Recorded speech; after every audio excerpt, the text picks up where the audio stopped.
किरदार ऐसा निभाना चाहिए कि पर्दा गिरने के बाद भी दर्शक लोग ताली बजाते रहें। ये लाइन हमारे रतन टाटा जी पर एकदम फिट बैठती है। भारतीय उद्योग जगत की धुरी, टाटा समूह के चेयरपर्सन, देश के महान उद्योगपति और मानवता के प्रतीक, पद्म विभूषण से सम्मानित महान आत्मा श्री रतन टाटा जी को देश का प्रत्येक नागरिक बहुत ही मानता था, चाहे वो राजनेता हो, फिल्मकार हो, खेल जगत के खिलाड़ी हों या कोई आम इंसान। अगर आप अपनी ज़िंदगी में देखें तो सुई से लेकर हवाई जहाज़ तक सभी चीज़ों में रतन टाटा जी की टाटा कंपनी हमेशा इन्वॉल्व रही। घर में यूज़ होने वाली नमक से लेकर आटा तक, टेम्पो से लेकर बस ट्रक तक, लोहे से लेकर स्टील तक, चाय से लेकर स्टारबक्स कॉफ़ी तक, कोई भी चीज़ आप देखें तो सभी चीज़ों में टाटा का योगदान बहुत ही महत्वपूर्ण रहा है। रतन टाटा जी का जन्म 28 दिसंबर 1937 में मुंबई में हुआ था और उन्होंने 9 अक्टूबर 2024 को देर शाम 86 वर्ष की उम्र में मुंबई के ब्रीच कैंडी अस्पताल में अपनी अंतिम सांसें ली।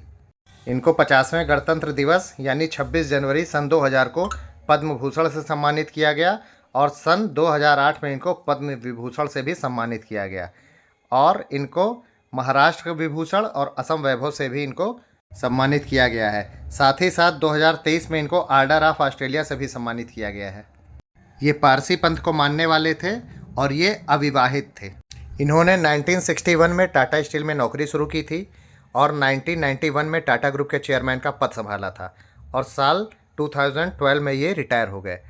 उसके बाद से ये टाटा सन्स और टाटा समूह के मानद चेयरमैन रहे।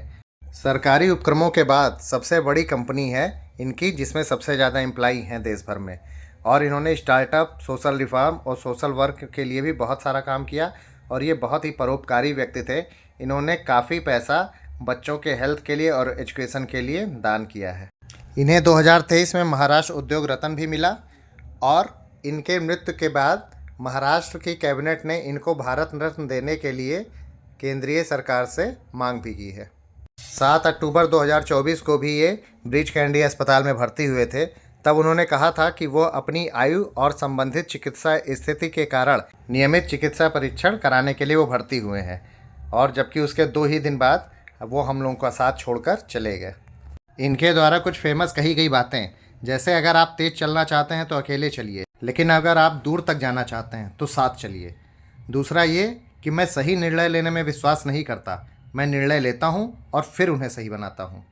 आपको तब तक हार नहीं माननी चाहिए जब तक कि आप अपने से संतुष्ट ना हो जाएं कि आपने अपनी आखिरी कोशिश कर ली है। और लोहे को कुछ और नहीं, खुद की जंग ही नष्ट करती है। इसी तरह इंसान को कुछ और नहीं, उसकी मानसिकता ही नष्ट करती है। इस तरह उनका जीवन ऐसा है कि उनके जीवन से सीखने के लिए बहुत कुछ आपको मिल सकता है। 9 अक्टूबर की रात में उनके पार्थिव शरीर को उनके घर लाया गया और अगले दिन यानी 10 अक्टूबर को लगभग 10 बजे नरीमन पॉइंट में NCPA लान में उनके पार्थिव शरीर को लोगों के अंतिम दर्शन के लिए लाया गया, जहां पर उद्योग जगत की बड़ी बड़ी हस्तियों ने और खेल जगत के लोगों ने और राजनेताओं ने और सामान्य नागरिकों ने भी उनके अंतिम दर्शन किए। उनके अंतिम दर्शन करने में मुख्य थे भारत के गृह मंत्री श्री अमित शाह जी, उनके कैबिनेट मंत्री के धर्मेंद्र प्रधान जी, पीयूष गोयल जी और महाराष्ट्र के मुख्यमंत्री एकनाथ शिंदे जी, उप मुख्यमंत्री देवेंद्र फडणवीस जी, उद्धव ठाकरे जी और भी कई लोगों ने उनके अंतिम दर्शन किए। शाम को वर्ली में स्थित शमशान घाट में उनको पारसी रीति रिवाज से अंतिम विदाई दी गई। वहां पर उनको गार्ड ऑफ ऑनर भी दिया गया और राजकीय सम्मान से उनको अंतिम विदाई दी गई। श्री रतन नवल टाटा जी का जाना देश के लिए बहुत बड़ी क्षति है। उद्योग जगत को एक बहुत ही बड़ा ये झटका है। हम सबकी भगवान से यही प्रार्थना है कि प्रभु उनके आत्मा को अपने चरणों में स्थान दे।